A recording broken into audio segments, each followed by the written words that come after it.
নমস্কার বন্ধুরা, ভালো আছেন? আজকে আমি অনেকগুলো আইটেম নিয়ে চলে এসেছি। আজকে আমি পুঁই শাক করবো চিংড়ি মাছ দিয়ে, আর ভেন্ডিটা খুব মচমচে করে ভাজা করব, চাটনি, ডাল, আর তার মধ্যে থাকছে আলু ভাজা। আলু ভাজাটা আমি আমার ছেলের জন্যই করতে হয়, কি স্পেশাল আলু ভাজা খুব সুন্দর করে আমি বানাই। আর এই রান্নাগুলো আমি আজকে সর্ষের তেলেই করবো। দুটো গ্যাস একসাথে জ্বেলে দিলাম আর তাড়াতাড়ি হওয়ার জন্য। আমি চিংড়ি মাছটা একটু হালকা করে ভেজে নেব। আর এখানে আরেকটা ওভেনের মধ্যে কড়াই দিয়ে আমরা সর্ষের তেল দিয়েছি, 5 ফোড়ন, তেজপাতা, শুকনো লঙ্কা দিয়ে একটু ভেজে নিলাম। দিয়ে এর মধ্যে আমি এবার টমেটোটা দিয়ে দেবো। আর টমেটোটা দিয়ে আমি অনেকক্ষণ ধরে একটু ভেজে নিই, যাতে টমেটোটা খুব সুন্দর সিদ্ধ হয়ে যায়। টমেটোর মধ্যে অল্প আমি নুন আর হলুদ দিয়ে দিলাম। চিংড়ি মাছের মধ্যে নুন হলুদ দিয়ে দিয়েছি। দিয়ে চিংড়ি মাছটা দেখুন ভাজা হয়ে গেছে। চিংড়ি মাছটা আমি বেশি ভাজবো না, হালকা করেই ভেজে নেব, তাতে কি চিংড়ি মাছটা খেতে ভালো লাগবে। আর ওই তেলের মধ্যে আমি 5 ফোড়ন, শুকনো লঙ্কা দিয়ে দিলাম। আর এর মধ্যে আমি কুমড়ো আর আলু দিয়ে দেবো। কুমড়ো আলু দিয়ে আমি পুঁই শাকটা রান্না করব।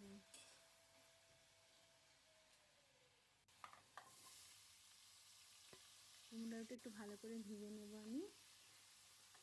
আর এদিকে টমেটোটাও আস্তে আস্তে হচ্ছে, যাতে টমেটোটা খুব ভালো করে ভাজা হয়। যত ভালো করে ভাজবে তত চাটনিটা খেতে খুব সুন্দর হবে।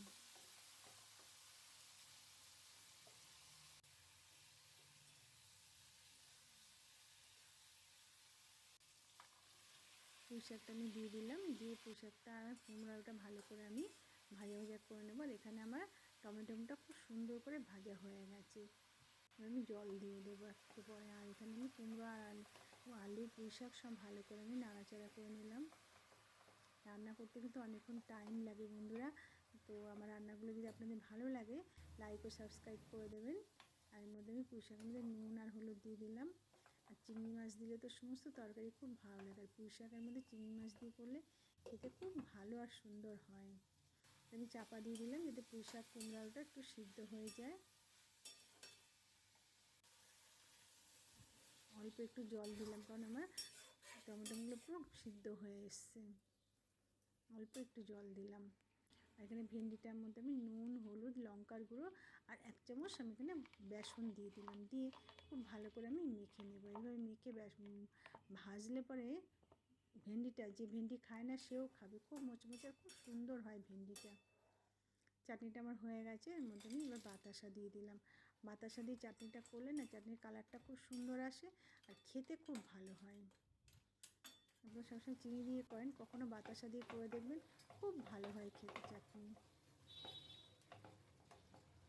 পুঁই শাকটা আমার হয়ে আসছে কষানো। এর মধ্যে আমি একটু জল দিয়ে দিলাম, কারণ ডাঁটাগুলো একটু সিদ্ধ করতে হবে, না হলে না ভালো লাগবে না। এর মধ্যে আমি চিংড়ি মাছটা দিয়ে দিলাম। দিয়ে আরও 5-6 মিনিট আমি রান্না করে নেব। আর চাটনিটা আমাদের হয়ে এসছে।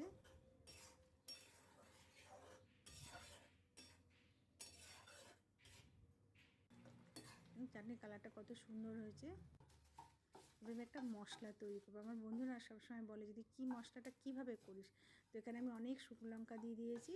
আর এখানে 50 ধনে আর 100 জিরে আছে। এগুলো সমস্ত ভালো করে আমি সুন্দর করে ভেজে নেব। 5-6 মিনিট ভাজলেই হয়ে যাবে। দেখুন, এবার আমি গোলমরিচটা একটু হালকা করে ভেজে নিলাম। সমস্ত ভাজা হয়ে গেছে। ওটা আমি এবার মিক্সিতে একটা গুঁড়ো তৈরি করে নেব। আর এখানে তেল দিয়ে দিলাম। দিয়ে এর মধ্যে আমি ভেন্ডিগুলো খুব সুন্দর করে ভেজে নেব। আর এই ভেন্ডিটা কিন্তু একটু মিডিয়াম আঁচে ভাজতে হবে, যাতে ভেতরটা সুন্দর হয়ে যায়। আমার গুঁড়োটা রেডি হয়ে গেছে। চাটনির মধ্যে অল্প একটু দিয়ে দিলাম। চাটনিটার মধ্যে দিলে না, চাটনিটা খুব সুন্দর করে আচারের মতো লাগে খেতে। ভেন্ডিটা আমাদের দেখলাম সুন্দর করে ভাজা হয়ে যাচ্ছে।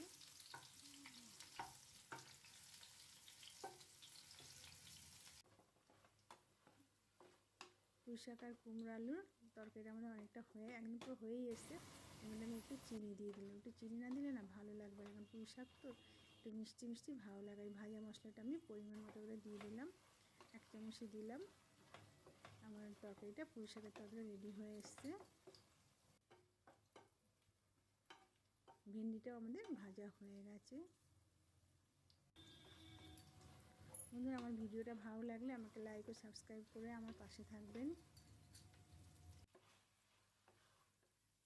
পুঁই শাকের তরকারিটা আমার হয়ে গেছে। চাটনি, তারপর ভেন্ডি ভাজা হয়ে গেছে। এখানে আমি ডালটা এবার সাঁতলিয়ে নেব। এখানে শুকনো লঙ্কা, 5 ফোড়ন আর পেঁয়াজ দিয়ে দিলাম। দিয়ে ভালো করে আমি একটু ভাজা ভাজা করে এর মধ্যে ডালটা আমি দিয়ে দেবো। আর আলুটা আমি একটুখানি ভাপিয়ে নিয়েছি, একটু আলুটা ভাপিয়ে নিলে কি আলুটা খুব সুন্দর হয়। একটু বড় বড় করেই কেটেছি। এবার এটাকে আমি সুন্দর করে ভেজে নেবো আলুটা। আর আলুর মধ্যে আমি শুধু নুন দেবো, নুন দিয়েই আলুটা ভাজবো।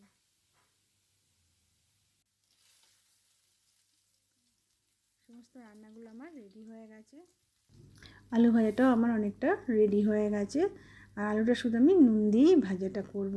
আর এইভাবে আলুটা ভাজলে না খেতে খুব সুন্দর আর খুব ভালো হয়। এরকম আলু ভাজাটা শুধুই খুব ভালো লাগে খেতে, আর ডাল ভাতের সাথে তো দারুণ লাগে। ডালের মধ্যে নুন হলুদ দিয়ে দিলাম, আর ডালটা ভালো করে ফুটে উঠলে একটু ভাজা মশলা দিয়ে আমি নামিয়ে নেব ডালটা। আর বন্ধুরা, আমার সমস্ত রান্নাগুলো রেডি হয়ে গেছে। ডাল, আলু ভাজা, মুচমুচে ভেন্ডি ভাজা, তারপরে পুঁই শাক চিংড়ি মাছ দিয়ে। আর এগুলো এত সুন্দর টেস্ট, এত ভালো হয় যে এগুলো দিয়ে সমস্ত খুব ভালো মজা করে ভাতগুলো খাওয়া হয়ে যায়।